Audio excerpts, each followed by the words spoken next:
ஃப்ரெண்ட்வுட் சினேர்களுக்கு வணக்கம். இதுமேட்டிருந்து அன்புமணிய துரோகி அன்புமணியெல்லாம் சொல்லாதீங்க, அல்வா அன்புமணி சொல்லுங்க அப்படின்னு அதிரடியை காட்டியிருக்கிறாரு முகுந்தன் அவர்கள்.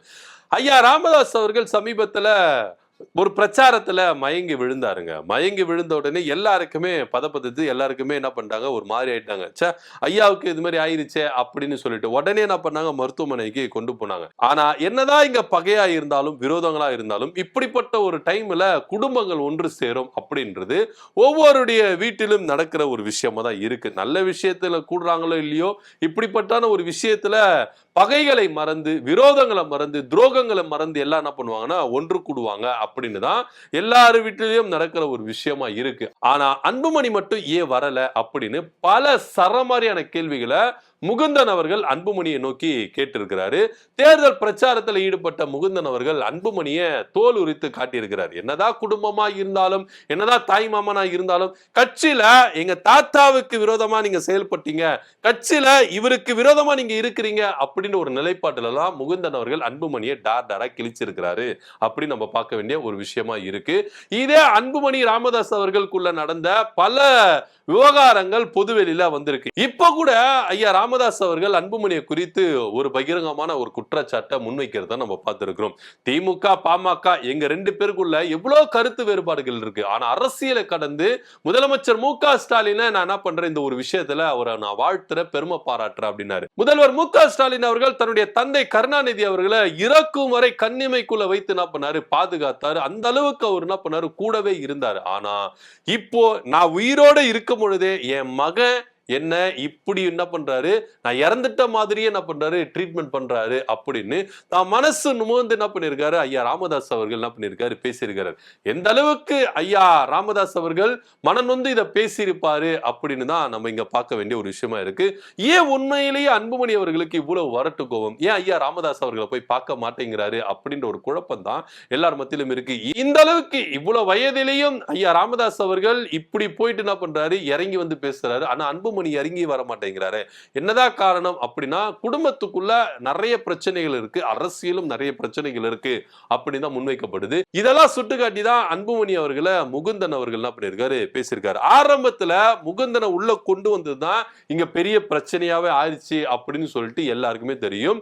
ஏன்னா முகுந்தனுக்கு இளைஞரணி தலைவர் பதவி கொடுத்தது ஐயா அன்புமணி அவர்களுக்கு பிடிக்கல அப்படின்னு போது தான் ஆரம்பத்திலேயே அந்த பொதுக்குழுல இந்த கோபம் வெளிப்பட்டது. ஆனா அதெல்லாம் கடந்து ஐயா ராமதாஸ் அவர்கள் முகுந்தனை இளைஞரணி தலைவரா அப்பாயின்மெண்ட் பண்ணார். ஆனா முகுந்தன் அவர்கள் என்ன பண்ணாருன்னா, பெருந்தன்மையா குடும்பத்துக்குள்ள என்னால சண்டை வேணாம், அதனால இந்த பதவியை நான் எடுத்துக்க மாட்டேன் அப்படின்னு சொல்லிட்டு முகுந்தன் வந்து விலகி வந்தாரு. ஆனா முகுந்தன் பொதுவெளியில யாரை பத்தியும் அன்புமணியை பத்தியும் மற்றவர்களை பத்தி பேசாம இருந்தாரு. எல்லா இடத்திலும் ஒதுங்கியே இருந்தாரு. ஆனா ஐயா ராமதாஸ் அவர்கள் வலுக்கட்டாயமா முகுந்தனை கட்சி பணிகளில் ஈடுபடணும் அப்படின்னு சொல்லிட்டாரு. இது இப்படியே போயிட்டு இருக்கும் போது ஐயா ராமதாஸ் விசஸ் அன்புமணி அப்படின்ற ஒரு பிரச்சனை பூதாகரமா வெளியே விடுச்சு.